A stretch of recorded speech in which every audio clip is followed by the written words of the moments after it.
Welcome to another exciting episode of Home Sweet Home. My name is Rod. And I am Bryce Runge, alive and well. Yay! Yes. You know, it's amazing how time flies.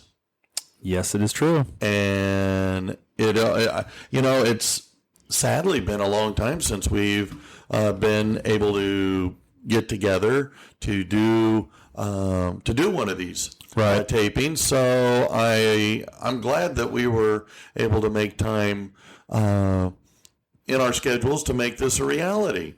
Yeah. Well, I enjoy doing this with you, and it has been a while. I think today's episode is gonna touch on that a little bit, because I know that you and I, let's just say, butted heads a little bit, if you will. We did. Virtually butted heads through a text message. Well, because it does. It's you set your plans, then you build your mindset around, okay, well, we're going to do this, and then we're going to do this, and then we're going to do this. Right. And so you kind of schedule then your life around your plans. Sure. And so, yeah, sometimes when those plans get changed, it can, you get a little, well, in my case, I got a little frustrated. Right. So. Right. Well, and rightfully so. It's one of those times, and we've talked about this. Even though it was through text message, I could hear you. And not that you were being mean or malicious. I could hear you because I was listening even through the text to understand like where you're coming from. And I know that, as the day went on, because you would text me or I can't remember if you text or you called and you were apologetic. You apologized all over yourself.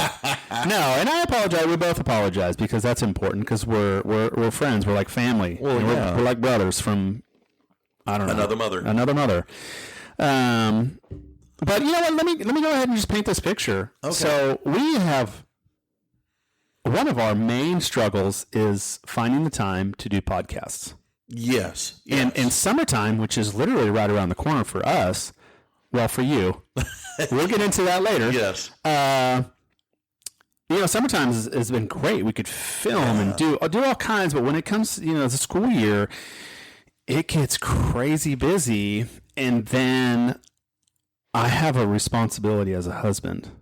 Do you? And then I have a responsibility as a father. I don't know. Doesn't it hate when things like that just... You're interrupting my plans, man. I'm sorry. No, but those are,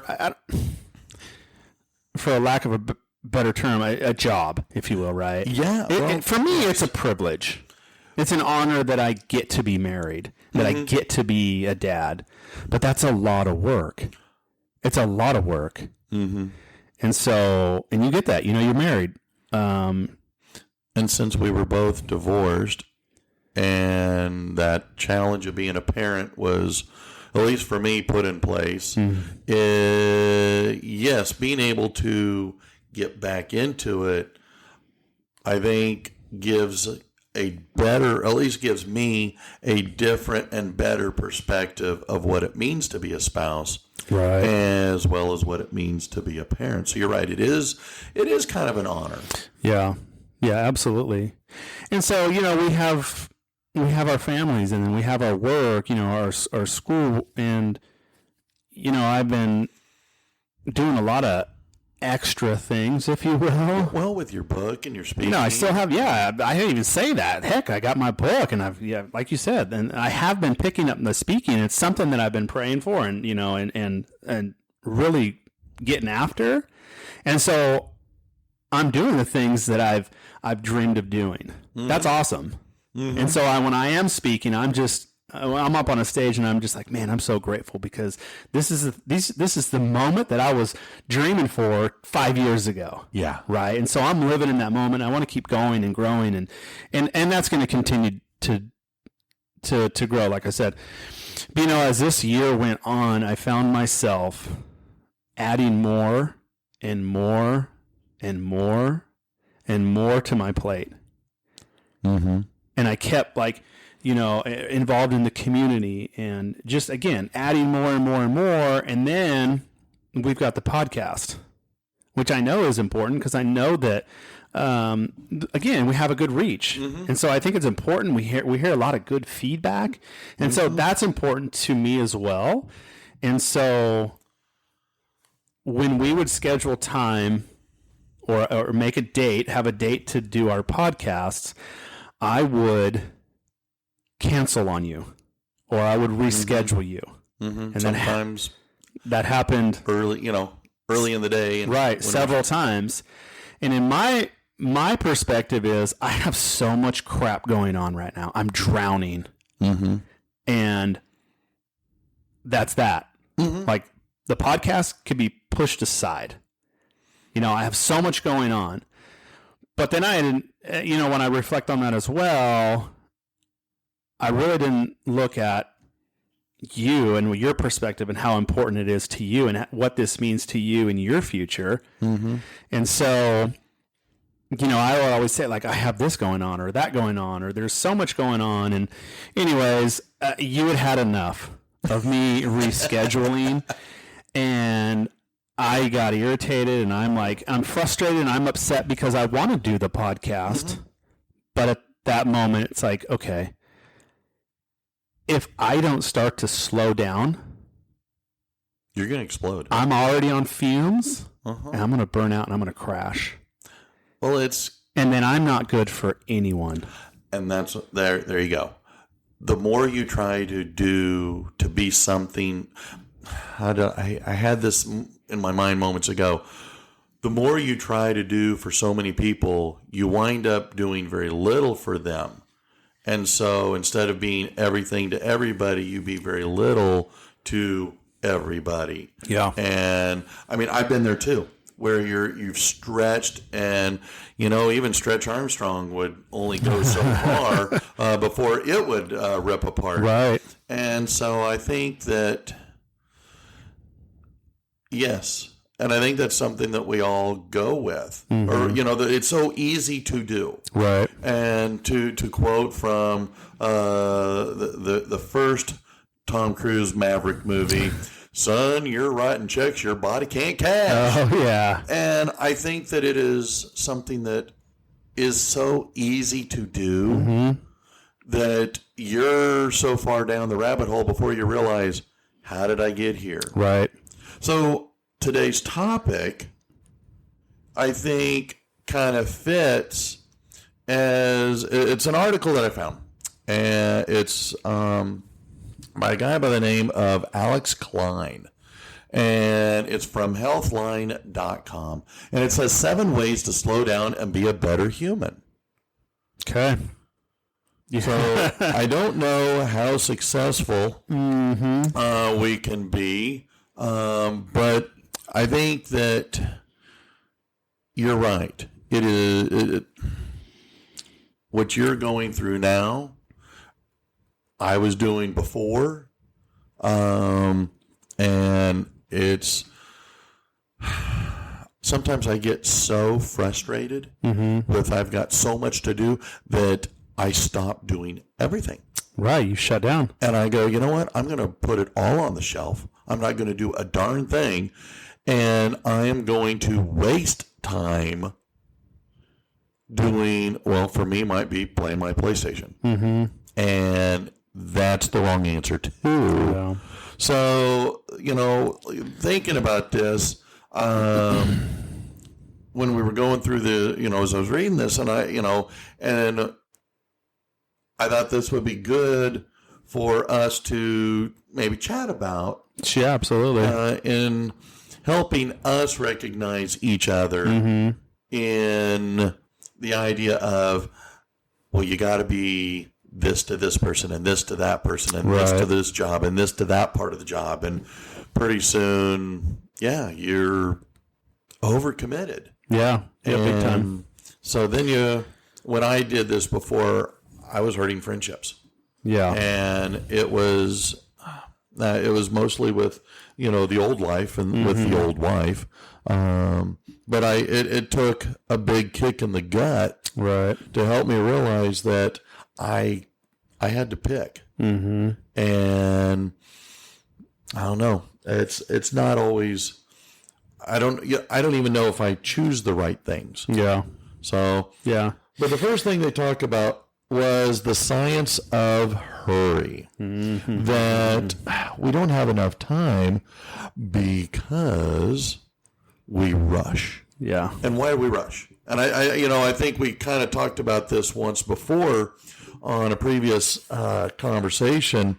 That are we rushing because we don't make enough time? Yeah. Am I rushing to get to school because I should give myself 35 to 40 minutes to drive the distance versus, well, shoot, all right, I've got 25 minutes. Mm-hmm. And so, but are we also, do we not plan? I mean, I'm the 6 P's: prior planning prevents pretty poor performance. I thought it was piss poor. I was trying to be G-rated. Oh, well. But yes, My bad. No, you're fine. That is how I originally heard it. But I mean, it's this thing they call time urgency, the sense that we just don't have enough time. And they were talking about how it can lead to an overwhelming and continual sense of urgency. Yeah. And that a person chronically can feel short of time. I gotta hurry, don't have time to this. Well, I don't have time to talk, I gotta go do this. Right. And, sometimes I wonder how much do we put on ourselves, how much we assume from other people that we are trying to please so many people. I don't know. I mean, again, I don't know. What do you think? I don't know if my eyes are closed right now because I'm like, everything you're saying, like, man, this is, it's been me for a couple months. And, sometimes, and it depends on what I'm talking about, when I'm on a stage recently, and I'll mention, I can't even remember quite how I form it, but I even mention in some of my messages that the enemy of greatness is hurry. Okay. And so here I am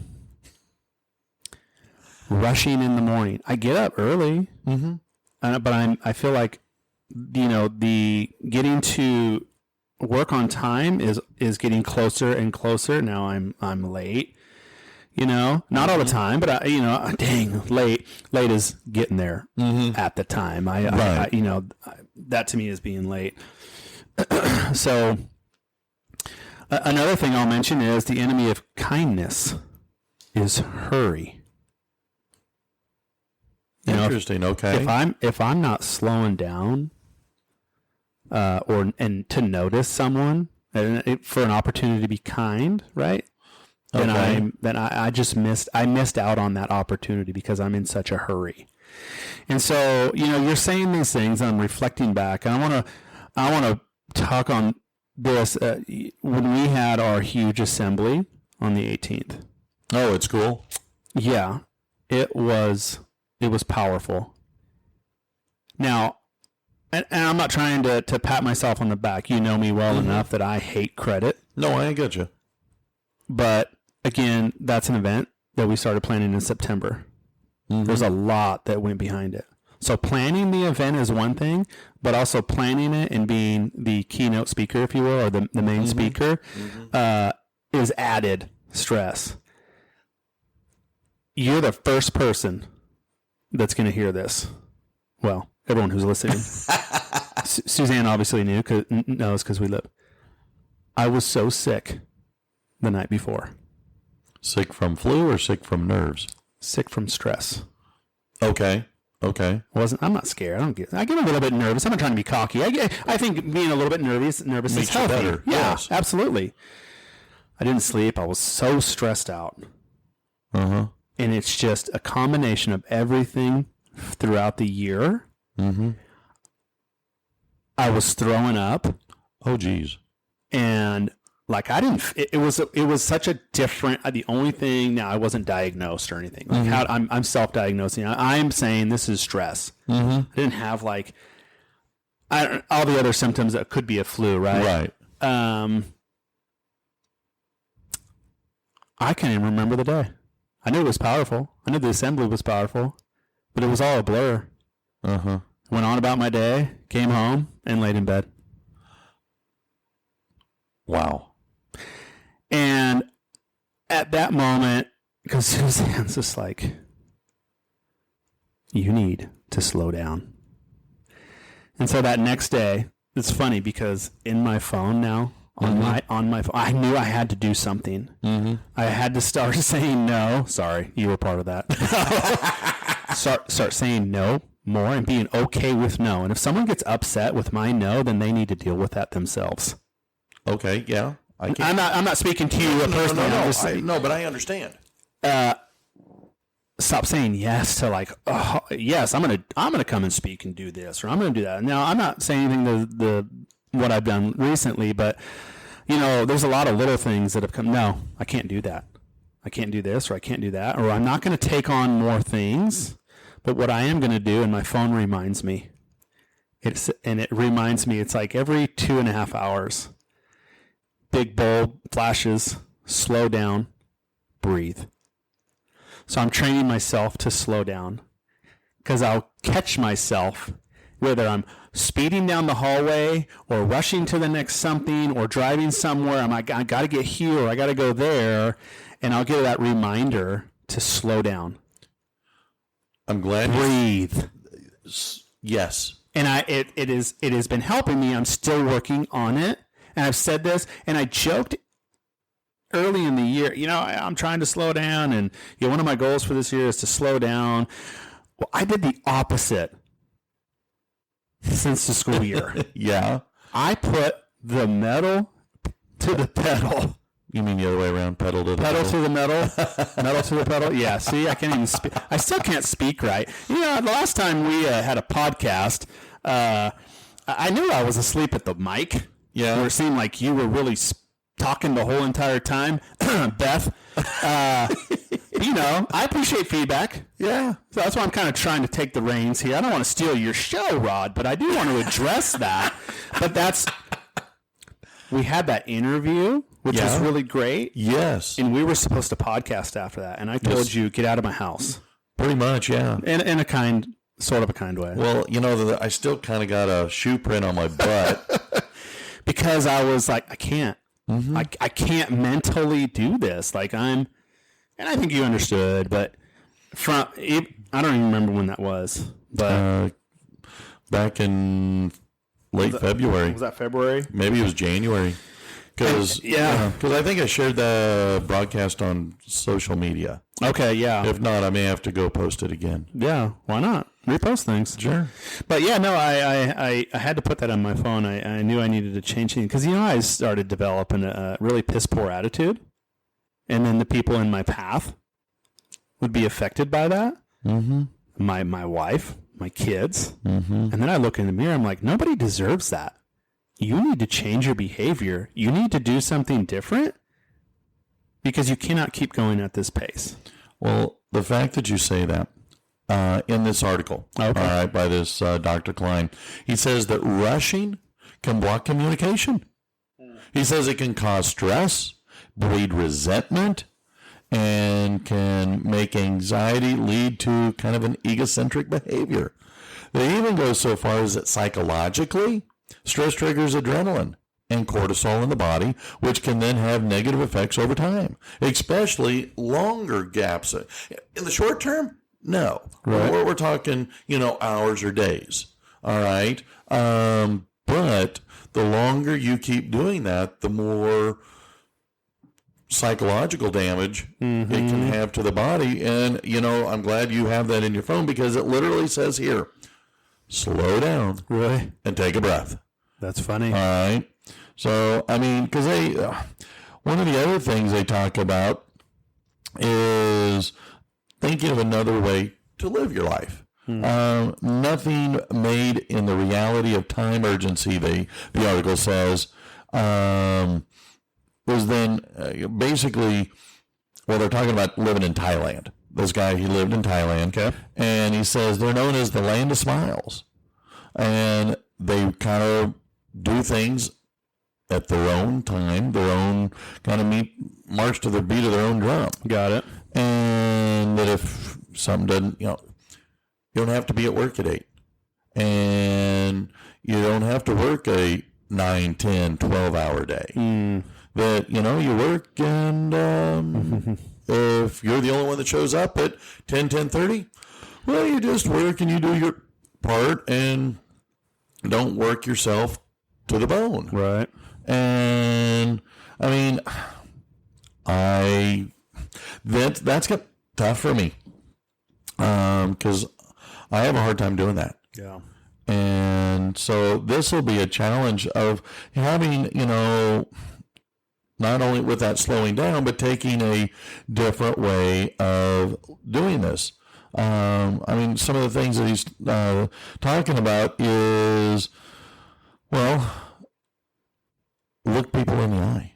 And I've been trying to do that more, and I got to tell you, I'm finding it more and more uncommon for the people I come in contact with to look at you, talk to you. Yeah. And, face to face, and because they're constantly looking around and this, that, and the other. And it's kind of like, why can't we look? Because, that was how I was raised. Yeah.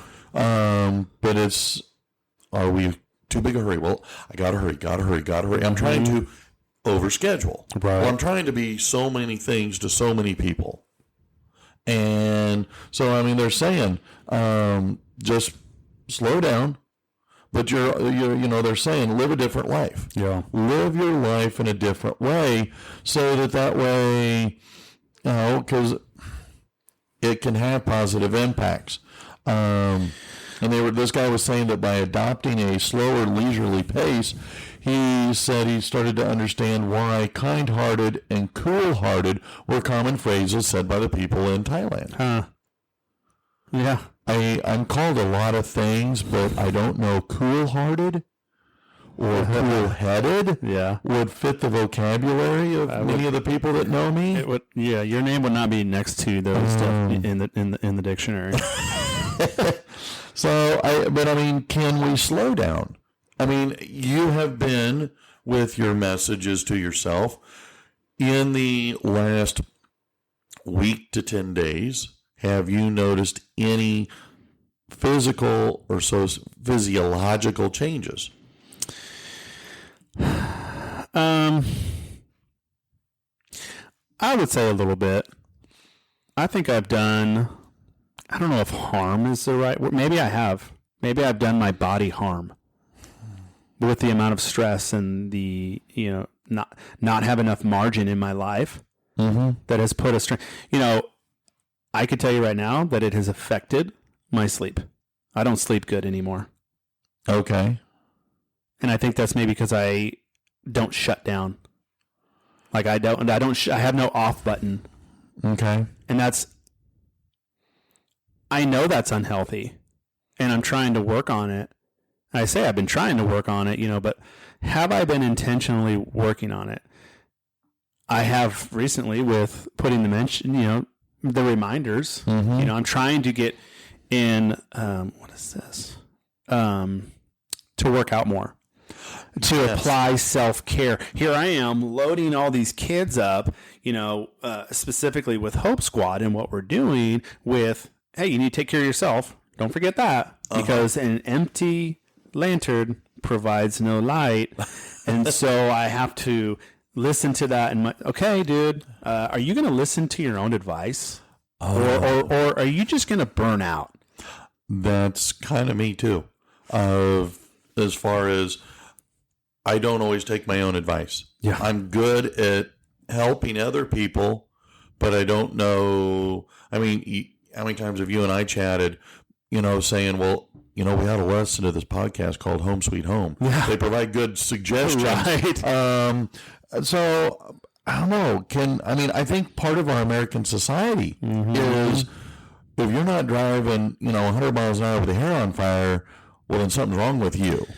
And maybe that narrative is the wrong one. And that by slowing down, because as this guy was saying, this Dr. Klein, he was saying that you can actually cause yourself to have heart disease. That high-speed lifestyle of constantly go, go, go, well, when you try to be so much to so many, you wind up being nothing to anybody. Right. And so you do. In fact, he quotes these two cardiologists for coining the phrase "hurry sickness." And so, so slowing down, but look, I'm going to give you from this time to that time. And I'm going to work on your whatever it is that I'm helping you do or working with you, whatever project might be. And we're going to do it from this time to that time. You know what? I'm going to be there. Right. And I'm going to give my best at this, from this time to that time. And if you can be there, be there. Yeah. And we'll work together and we'll probably get twice as much done. But if you can't be there, you know what? That's fine. Right. No harm, no foul. And so I think that it is kind of interesting, what they're saying. Can we live a different life? Yeah. I've been doing that with the Dave Ramsey in my economics, where he says, if you live like no other, you can live like no other. Right. Well, then maybe this is part of that, to slow down. I'm going to use this. It's not quite all that. I'm trying to think of the word. I'm not going to say professional. We're not being very professional on our podcast. Yes, we are. We're professional. What are you talking about? A long time ago, there was an actor who said, like, I drink tiger blood and I've got one speed and it's go. I don't even remember that. Actor Charlie Sheen, the whole Charlie Sheen thing years ago. Yes. And he lost his marbles and he's like, I got one speed, go. And, I've joked about in the past, I haven't brought it up. And I'm sitting here thinking this. Right? It pops in my head. I've used that. I got one speed, go. Well, what about that slow and steady wins the race? The tortoise and the hare? Yeah, no. Yeah. I need to go back to Hawaii and study their culture. Even though I was there, I wasn't there. I was there, but I wasn't there. I should have been. I should have been present. I should have been where my feet are because things might have been different. Anyways, not going there. To adopt that Hawaiian lifestyle. Hey, brother. Slow, man. Slow and easy, brah. But I don't disagree. And, what's interesting, you're saying that one of the other things that they talk about is putting your phone in timeout. And, we've talked about this before with other folks at other times. And I am more and more in compliance with putting your phone in timeout because, and I think I shared with you my revelation when I lost my phone for a few hours, how much the greatest 2 hours of your life? No, it was very stressful. Oh. And for 9 hours, my phone was in someone else's hands. I knew where it was. I just didn't know how to get it. Right. And the panic that I felt. Yeah. And because I started thinking, well, I don't remember much, but my phone is way more than just a device to call. And it wasn't even the games. I could care less about the games. They're a sidebar. But how much do we use our phone for various means of communication, timekeeping, alarm, schedule? Yeah. I use the calendar on mine. I don't remember. I could not tell you what your phone number is. Okay. I don't know what yours is either. Okay. I barely know what mine is. So, yeah, I can't help you there. Yeah. But I don't have to. I have you programmed in. Right. And, the other 150, 200 contacts that I have are all programmed in. Yeah. I mean, when I was in high school and we had the old rotary phone, I don't know, I had probably 40, 50 phone numbers memorized. Now I know mine because I've had to dial it a few times. Yeah. And I know Sherry's because was one of our rewards. That's how we got our rewards at the movie theater. Oh, okay. That we used to go to. So I have those memorized. Yeah. But beyond that, no. So, but how much? And I've talked with the kids a lot, and I've done some reading and all that. But putting your phone away, Yeah. turning your phone off, taking a vacation from your phone means you don't have to have it in your in your hands. Mm-hmm. My students can't be without their phone. No. And they're willing to take in-school suspension. They're willing to take after Saturday morning breakfast club detention rather than give up their phone to me for 30, 40 minutes. Yeah. We did our statewide testing today, and the kids were wanting to, can I have my phone? Can I have my phone? I go, no, you cannot have your phone until they dismiss us. Yeah.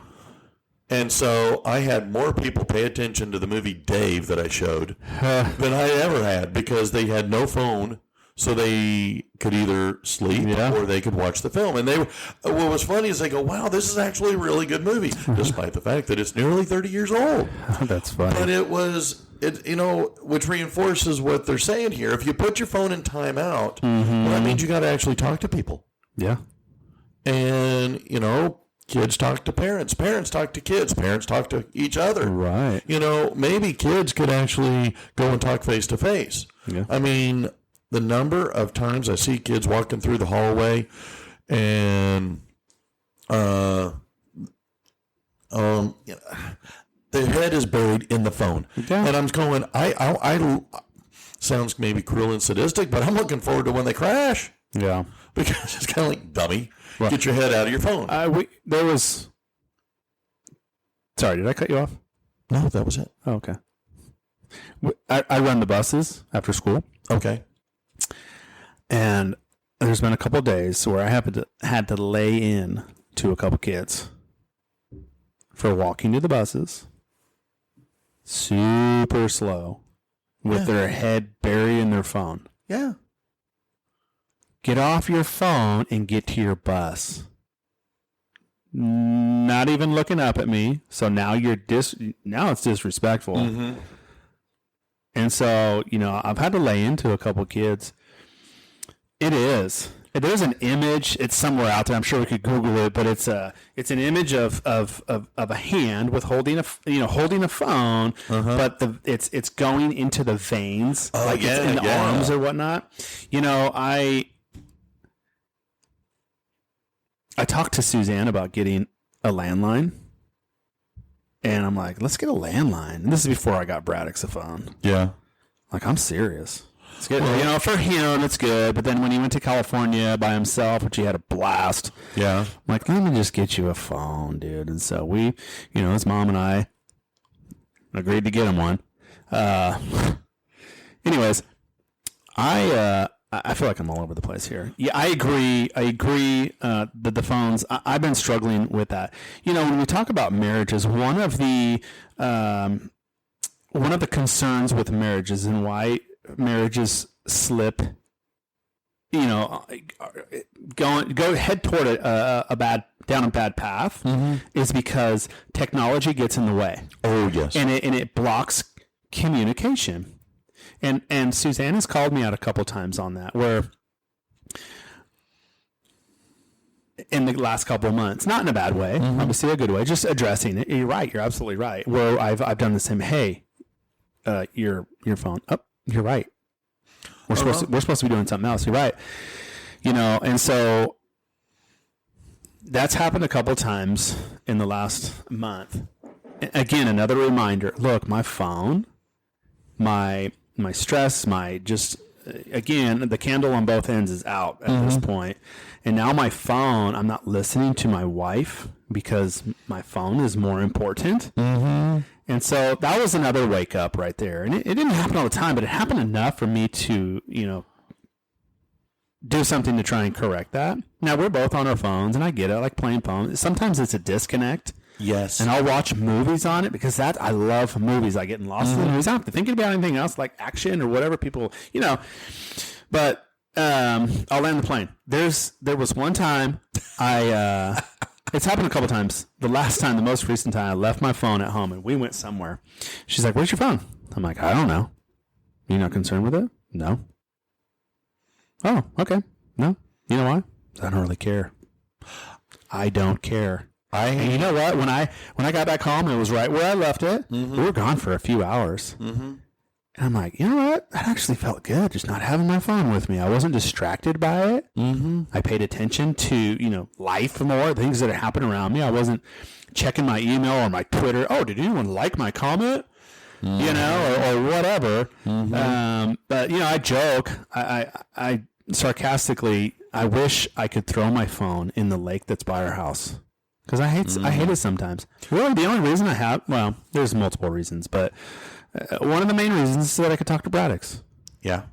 Because he's not home with me every day. Right. And so, dude, what did we do when we were younger? We were having a blast. We went outside. We were tearing it up outside. We weren't, yeah. And that's kind of the thing. And they're saying it because it's not just kids. I go to the movies. Oh, my gosh. And I have gotten, I'm that cranky old bugger. And, on. But I will comment to people, "Can you put your dang phone away? It's a freaking movie." And it's do not go to the movies with Rodney McCall. No, go to the movie. All right. Just don't be on your dang phone. Mm-hmm. For your put your phone away. Right. Once the lights go down and they start the commercials, you don't need your phone. Yeah. And enjoy the dang movie, because if you want to be on your phone, go home and stream it. Right. But I mean, how many times you go to dinner and you watch a family of four be on their phones and tablets, and they're four strangers together. So that's part of what they're saying. Yeah. If you give your phone time out, engage with the people around you, and suddenly now you don't care or have to worry about, your Twitter likes or your Snapchat shares. Your TikToks. Yeah. Because all that actually creates more anxiety and stress than it actually resolves. Mm-hmm. One of the other things, another of these 7 things, and I want to kind of move forward. I've been kind of dilly-dallying. That's all right. I've been talking a little bit more. Beth. And this is something that is hard for a lot of people. And it was for the longest time for me. But make friends with the people you see. Sure. You're in line at the checkout. The lines are long, so commiserate with each other. Golly, sure would be nice if they get another clerk. Man, I hate having to check out my own groceries. I.e. Walmart or anywhere else. But, okay, the other day, Sherry and I were at Bath and Body Works getting, refilling, the soap and the Scentsy things that, you plug in the walls and make, cover up a lot of ill smells. Anyway, so we were there, and they had set the mood smells. Yeah, exactly. And so we were walking around, and Sherry was getting all of her stuff with her coupons and the discounts and all that kind of happy stuff. And there was a lady wearing Pittsburgh Steelers stuff. Boo. I'm not a Steeler fan, okay? But my very first Monday Night Football game was at the old Three River Stadium in Pittsburgh. Oh, wow. And so I just went and said hello to her. Yeah. And I said, and I told her about my first Monday Night Football game. And so we got talking. Right. I don't know her name. She doesn't know my name, but we were just chit-chatting. Yeah. And I think that's kind of what they're saying. Engage with the physical world around you. Right. And instead of cursing and screaming, but, hey, how are you? Right. I don't know. Again, it's hard for a lot of people. We are very introverted And I think our phones help encourage that. Oh, yeah. So part of putting your phone to rest then goes to the next step of, there are people in the world around you. You can get off your phone. You can drive. You can talk. Yep. And maybe if you're being friendly, well, then it's reciprocated and you're lowering your stress level. Yeah. And if you're less stressed, if you're less in a hurry, maybe you have more patience, more tolerance. And then, I don't know, I'm not driving people into the ditch Right. because they were driving. Never mind, I won't tell you about the people driving over here tonight. But it's I get, yeah, I totally get that, and I know we're getting close, but I want to share this because this happened to me middle of the school year. Again, I was trying to tell myself how to slow down, stop being in such a hurry, and I shared with this with the kids. Mm-hmm. I went to Walmart to get candy for one of the activities that they were doing. Okay. And as I walked in, I had my phone in my hand. Uh-huh. And I decided, I don't need my phone. I'm just going to put it in my back pocket. And when I did, I turned the aisle. And I saw an older lady looking, just staring at the shelf. And I stopped. I'm like, I'm not going to be in a hurry. I know I have a allotted time, for my off period to get back, but I'm going to stop anyways. Mm-hmm. Ma'am, is there something I can help you with? Well, could you reach that up there? Sure. Well, there's two different ones. Which one would you like? And so she pointed, and I got her the right box. Thank you so much. And I realized this later, that I had a pin on my jacket. Mm-hmm. And she looked at that and then started talking to me about mental health. I'm like, where's this going? So she started sharing. She's probably in her 70s. Dang, she's old. Yeah. Yeah. Hopefully she's not listening. I love you no matter what. I don't know your name or anything, but she started opening up about her mental health. And I told her what I did at the school was a suicide prevention program. It's blah, blah, right? And we talked for 20 minutes, Rod, in the aisle at Walmart. And I was late to my class. And you know how much I cared? Zero. That's actually sorry. No, I was just going to say that's one of the next things to talk about is put somebody else first. Let somebody go first. Yeah. When you put somebody ahead of you, well, then you're actually taking a step back and you're reducing your stress because there's plenty of positive or physiological effects that take place when you put somebody else first. Right. You're helping, and you help that lady. Yeah. And I will say that there have been times when I've been at the store, Sherry and I go do our grocery shopping for the week, and there have been a few different times where those folks that are a little challenged on the height scale need some help. And I feel good. It makes me feel warm and fuzzy on the inside when I can go, like you, can I reach that for you? Right. And, it's when you're helping other people. Yeah. Putting other people first, slowing down. I mean, there's just so many positives. Oh, yeah. We are in such a damn big hurry. Right. For what? Yeah. And, I don't know what I've missed out on, but I know I've missed out on things. Mm-hmm. I know I have. And a part of me thinks, well, damn, that's sad. Well, what would have one of those moments been? What could that have become? I don't know. I'm not going to beat myself up, but when I do reflect, I'm like, okay, I've realized that busyness, that hurriness, I mentioned that before, that being the enemy of certain things, it's going to rob you of your joy. You're going to you could potentially miss out on life-changing opportunities or an opportunity to help someone who, our conversations or my conversation with that lady, it could have changed her life. I don't know if she was thinking about suicide. Mm-hmm. I don't know that. But I know that conversation could have changed the trajectory of her day or that year or whatever, right? So, anyways, this is spot on. Honestly, it's just again, it's not odd that you wanted to talk about. It's another reminder to me, like, slow down. Well, and me too, because I am frequently in a big hurry. We joke all the time about my driving, and I need to budget. I mean, I was coming here and I had extra time because my stop before here didn't take near as long. And I'm getting pissed at these people doing they were a better part of 10 miles an hour below the speed limit. And there were 3 lanes. And I'm getting kind of irritated. And then I literally said to myself out loud, why are you in a hurry? You're 20 minutes ahead of schedule. Right. And it's kind of like, oh. And I slowed down. And it's amazing how then the traffic began to sort itself out. And I was back up to 65 miles an hour, no time flat in a 50. But I have to take my own advice. Yeah.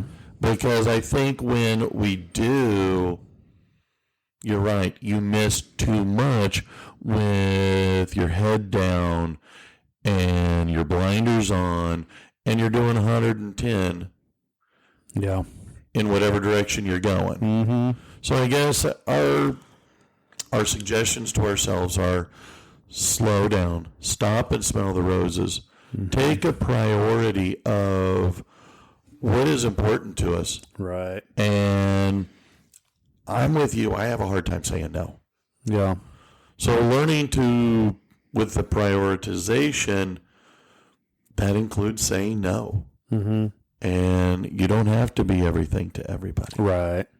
You just have to be you to you. Yeah. No, I agree. Well, in your case, also Suzanne and the girls and right. Braddock, That too. And to me. Yes. Very true. Very true. Oh, well, thanks for indulging me on this. I'm slowing down and I'm breathing. I have been practicing, like, trying to just breathing. When's the last time you, like, taken a deep breath? We don't typically do that. No. That's why I'm specific. Slow down and breathe. The breathe is a reminder to do deep breathing. Good thing you mentioned that about breathing because I got this new smartwatch. Oh, nice. That's a lot smarter than me. And it talks about how to do breathing exercises. Yeah.